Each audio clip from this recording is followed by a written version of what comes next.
ലൈംഗികാതിക്രമ പരാതിയിൽ തൃശൂരിൽ സ്വകാര്യ സ്കൂൾ അധ്യാപകൻ അറസ്റ്റിൽ.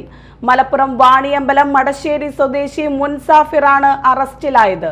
കുന്നംകുളത്തെ സ്വകാര്യ സ്കൂളിലെ 7 വിദ്യാർത്ഥികൾ ചൈൽഡ് ലൈനിന് നൽകിയ പരാതിയിലാണ് നടപടി.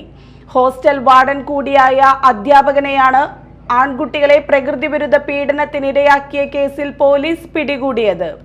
കഴിഞ്ഞ 1 വർഷത്തിനിടയിലായിരുന്നു പീഡനം. തൃശൂർ കുന്നംകുളത്തെ സ്വകാര്യ സ്കൂളിലെ താൽക്കാലിക അധ്യാപകനും ഹോസ്റ്റൽ വാർഡനുമായിരുന്നു ഇയാൾ. സ്കൂളിലെ 7 ഹൈസ്കൂൾ വിദ്യാർത്ഥികൾക്കെതിരെ ഇയാൾ ലൈംഗികാതിക്രമം നടത്തി. വിദ്യാർത്ഥികൾ തന്നെ നേരിട്ട് ചൈൽഡ് ലൈനിന് പരാതി നൽകിയതോടെയാണ് സംഭവം പുറം ലോകം അറിഞ്ഞത്.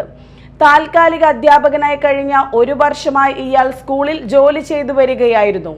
ചൈൽഡ് ലൈൻ വിവരം അറിയിച്ചതിനെ തുടർന്ന് കുന്നംകുളം പോലീസ് പ്രതിയെ കസ്റ്റഡിയിലെടുത്തു.